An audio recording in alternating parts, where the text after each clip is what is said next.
Madam মেফি উপলক্ষে phone কৰিলে।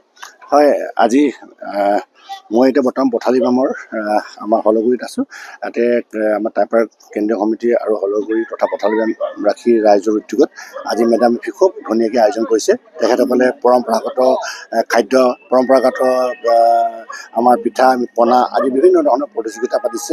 ইয়াতে ছবি অংকন প্ৰতিযোগিতা পাতিছে, ৰচনা প্ৰতিযোগিতা আয়োজন কৰিছে।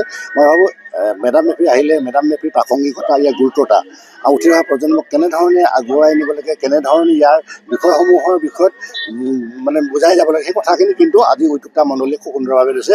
ভাল লাগিছে। আৰু মেডাম মেফিৰ উপলক্ষে মই সমূহ অসমবাসী ৰাইজলৈ শুভেচ্ছা জনাইছোঁ। আৰু আমাৰ যিসকল উপৰিপুৰুষ আছিল তেখেতসকলক আমি প্ৰাৰ্থনা জনাইছোঁ, শ্ৰদ্ধাঞ্জলি জনাইছোঁ। তেখেতসকলে আমাক বৰ অসমত যিখন স্বৰ্গদেউ চাওলুং চুকাফাই 1228 খ্ৰীষ্টাব্দত বিভিন্ন জাতি জনগোষ্ঠীৰ মাজত শান্তি সম্প্ৰীতি সমন্বয়, বিভিন্ন জাতি জনগোষ্ঠীৰ কোনো সাংস্কৃতিক বিঘ্নিত নকৰাকৈ এখন বৰ অসম আমাক দি গৈছিল। সেই বৰ অসমখন আজিও যাতে আমি সজীৱ কৰি ৰাখিব পাৰোঁ, আগন্তুক দিনতো একতা দোলেৰে যাতে থাকিব পাৰোঁ, তাৰ বাবে আমি সকলোৱে আজি প্ৰাৰ্থনা কৰিছোঁ। আৰু আগন্তুক দিনত আমি এনেধৰণে আমি এই অসমখনত জুবিনৰ দেশৰ অসমত আমাৰ ভূপেন দাৰ যিখন বৰ অসমত আমি সদায় যাতে এনেধৰণে সদায় অসমীয়া জাতি বিশ্ব দৰবাৰত যাতে জিলিকি থাকিব পাৰোঁ, চুকাফাৰ যিখন বৰ অসম তাত জিলিকি থাকিব পাৰোঁ, লাচিতৰ যিখন বৰ অসম তাত যাতে জিলিকি থাকিব পাৰোঁ, আমি তাৰ কাৰণে অসমীয়া জাতিয়ে একগোট হৈ আগন্তুক দিনত কাম কৰি যাবৰ কাৰণে সকলোকে আমি আহ্বান জনাইছোঁ।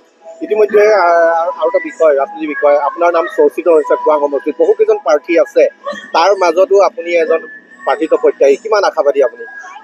মই আচলতে ভাৰতীয় জনতা পাৰ্টীৰ এজন কাৰ্যকৰ্তা, এজন সেৱক। আজি নিৰন্তৰ গতিত প্ৰায় 15 বছৰতকৈ অধিক মই এই খোৱাং সমষ্টিৰ ৰাইজৰ লগত আছোঁ। কাৰণ মোৰ খোৱাং সমষ্টিতে মোৰ জন্ম, মোৰ ঘৰ। গতিকে এই ৰাইজক যদি মই ৰাজনৈতিকভাৱে প্ৰত্যক্ষভাৱে সেৱা কৰিব পাৰোঁ, তেতিয়া নিশ্চয় ৰাইজক মোৰ নিজৰ ধন্য হ'ম জীৱনটো। তাৰ বাবে লাগি আছোঁ। আৰু দলৰ কৰ্তৃপক্ষই আমাক বিচাৰ বিবেচনা কৰিব। আৰু দলৰ কৰ্তৃপক্ষই ইতিমধ্যে কৈছে, যিজন জনসাধাৰণৰ মাজত, ৰাইজৰ মাজত অতিকৈ জনপ্ৰিয়, যিজনক ৰাইজে ভাল পায়, সেইজনকে প্ৰাৰ্থিত্ব প্ৰদান কৰি বৃহৎ ভোটত জয়ী কৰাই নাই কাৰণে প্ৰয়াস কৰিব। আৰু সেইকাৰণে দলৰ যিটো আদৰ্শ নীতি, দেশ প্ৰথম, দ্বিতীয় দল, দ্বিতীয় ব্যক্তি, সেই আদৰ্শ সৰুগত কৰি সেৱাৰ কাৰ্যসূচীৰে ৰাইজৰ মাজত সদায় সোমাই আছোঁ। গতিকে দলে প্ৰাৰ্থিত্ব প্ৰক্ষেপ কৰিলে মই এজন প্ৰাৰ্থিত্ব হ'ম বুলি আশা কৰিছোঁ। যিকোনো খবৰৰ বাবে যোগাযোগ কৰক আমাৰ এই নম্বৰত 9181 307 221।